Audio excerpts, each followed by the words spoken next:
All right, parents, so we have a big topic today. We're going to talk about milestones for your kids, what you need to look for, a framework, a perspective of how you should think about these things. And when talking about what to look for, I have a feeling it's going to be a little different than what you expect. Because, little spoiler alert here, it is not the timing, right? So many of the charts and the milestone things you see are, this age and this age and this. And you'll see this whole framework in these phases that I've got described here. There's not a single date on there. It's not that that's irrelevant. It's not that that doesn't matter at all. It's that it's not the most important piece of it. So let's get to that. But first, I just want to give you an overview of how to think about this because there are so many different milestones. There's so many different developmental checkpoints for our kids. It can kind of feel overwhelming. You don't really know what's okay, what's not okay, and when are you supposed to be thinking about things. We're going to simplify. We're going to make it applicable. And we're going to split that up into just two phases. So phase one, that is your foundational milestones. Phase two, those are the more complex neurological functions. Now, as you can kind of hopefully tell based on those words, these phase one foundational pieces are the key to making sure these more complex neurological ones are happening later on. Because I think the more concerning things that parents deal with are this, right? Delayed speech, their emotional regulation is a problem. They're not communicating and they're not connecting with other kids. They don't have eye contact. Those behavioral, bigger picture things, which are usually happening when kids 3, 4, 5 at a minimum and beyond, those are what drive us crazy. And those are a big deal. But we can get to the bottom of that by addressing these foundational ones. So what does the foundational stuff look like? Pretty simple. Eating, sleeping, and pooping. If your baby's doing that, we've got a lot of those boxes checked, right? Because that really is what a newborn's life should be.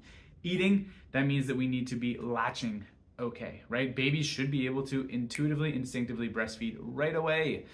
A lot of times, stressful birth intervention means that there's some jammed up pressure up top that's going to make that more challenging. So that is one of the early signs of how well are we feeding.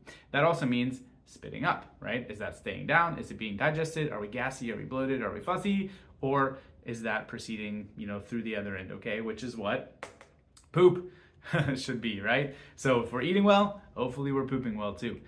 And no, the common phrase, the common recommendation of it's okay if a breastfed baby goes up to a week without having a bowel movement or without pooping is not okay in our book. Anyone who's had a baby who is going through that sort of challenge, you know that they're not happy, right? A baby that's gone a couple of days without pooping is typically fussy, they're stressed out, they're bothered by things. So pooping, we should be having those bowel movements every day. That's another sign that our kid is foundationally on the right path, growth and development mode is turned on. Sleeping. Another way of thinking about this is just being relaxed, right? Our kids shouldn't be tense. They shouldn't be rigid. They shouldn't be stiff as a board all the time. Holding the head up right away at birth isn't a sign that your kid is advanced or they're strong. It's a sign that they're stressed out, that they're tense and they're locked in. So if we're relaxed, we're probably going to be sleeping pretty good, right?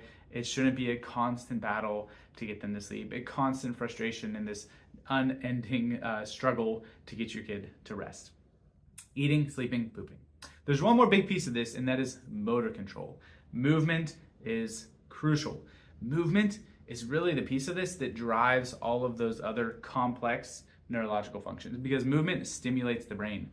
Our brain is fed by this proprioceptive, which is basically sensory input. The more your kid's moving, the more that their brain is stimulated and the more that they're able to hit those more complex developmental milestones. So early on, that pretty much just means head control and belly time.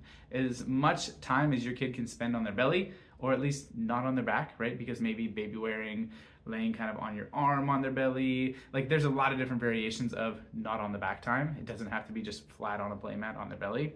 The more time they can spend on their belly, the faster they're going to hit, or not faster, but the more on track and appropriately they're going to hit those other milestones. So belly time is going to lead to able to push up and brace and then roll over, which means their core is going to be developing. They're going to be able to sit up and brace themselves in that way, which is also going to be around the time that they're starting to crawl. Crawl doesn't just mean move, they get from point A to point B. It means we want that actual cross crawl pattern. That means they're on their hands and knees and we're alternating hand and leg, right? If the right hand goes forward, the left knee comes forward too, and vice versa. That is what the cross crawl pattern looks like. As a side note, that is one of the things that in the updated milestone release last February, I think it was, They completely removed crawling from the early milestone checkpoint, which is crazy because that is a crucial one to show how well a kid's brain is working. Because when we're crawling, our brains have to talk hemisphere to hemisphere. We're going coordinating side to side, and it's a good sign that a lot of good things are happening for them developmentally. And unfortunately, what's happened is there's so many stressed out, struggling kids that it's become normal and accepted that kids aren't crawling because it's so common. But that's, like I said, whole other side tangent. Ultimately, crawling is going to lead to walking, running, and so on. These early phase 1 foundational milestones are setting the stage for the more complex things. And those honestly kind of just follow suit at that point. If your kid is doing a lot of this stuff well, it's really unlikely without some sort of other trauma, right? Maybe there's a physical trauma that happens, maybe there's a chemical exposure, toxic trauma that happens between these two. But chances are, if we've hit these, those are gonna proceed okay as well, right? So speech and communication, we wanna see them mimicking, making sounds. Socialization, they should early on, just be playing around other kids and then getting to the point of playing with them as well. Behavior and emotional regulation is a very age-dependent thing and a very parenting-dependent thing, but you shouldn't be fighting an impossible uphill battle to work with your kids and get them to regulate, get them to work with you in some things, because even the best, most appropriate, most perfect parenting is going to be futile on a kid who is so high strung and so stressed out that they can't even take in that information. And ultimately, if those things are going well, cognition, which is focus, which is learning, which is doing well in school, is going to take place as well. All of these things, yes, the timing matters, but the more important piece, which is what I said is going to be the surprising part, is the sequence. The sequence is the key. I don't want to see them skipping steps, specifically something as important as crawling, right? Kids that are missing that crawling step, more likely to show up later on with some of these more complex phase 2 neurological issues. So focus on the sequence, guys. Focus on making sure we're checking each of those early boxes so that that foundation is set up for the more complex, more intense neurological development later on. What are some things to look for? What are some red flags early on in that sequence? I've already mentioned a little bit of them, right? When we're talking about sleep, a stiff baby, a fussy baby, one who is unable to regulate and to soothe and to calm down is a big red flag. They shouldn't be tense and stiff as a board. They should be mushy and gushy and squishy, right? We want our kids relaxed. I call it the accordion test. If you think of just holding a baby kind of by their head and by their bum, you just fold sideways, coming at you here. We just fold side to side. We bend that head and shoulder to one way and the other way. They should be able to laterally flex both ways, right? Just like an accordion kind of opens and closes, we should see that with our kids. There shouldn't be more rigidity, more tension, more stiffness one way versus another. Another one, any sort of persistent GI or sleep or some sort of like immune system challenge, that is another big red flag. It's normal for a kid to have symptoms, to express health, to have to fight something off once, twice a year, but we want to see them do it efficiently. We want to see them kick it out quickly.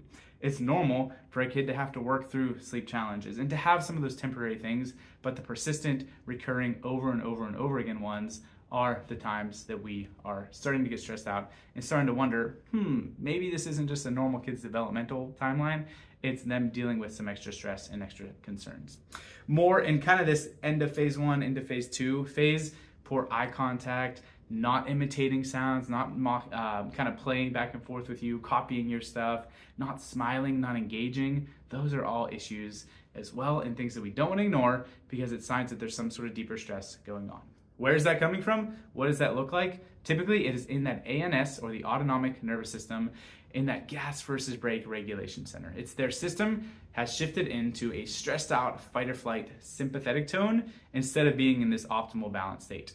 If we're stuck in gas pedal, that means that digestion and immune system and sleep and all those wellness things get shunted and pushed to the back burner because we think that there's some sort of crisis, some sort of immediate survival mode situation. So what we want to see is a kid who is able to keep in that optimal growth trajectory, not stuck in stress.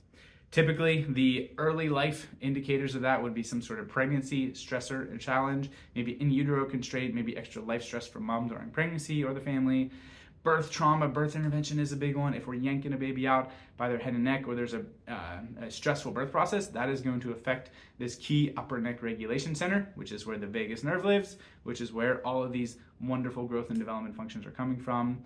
And that stress could look like other things too, right? Physical, the other physical challenges, like they roll down the stairs, or they're learning to walk and they're up and down a ton, or some sort of toxic chemical exposure, whether that's medications or something in the environment. So many things can push them into that stress mode, but the key is, what can we do to pump the brakes, get them back on track and into that wellness mode again?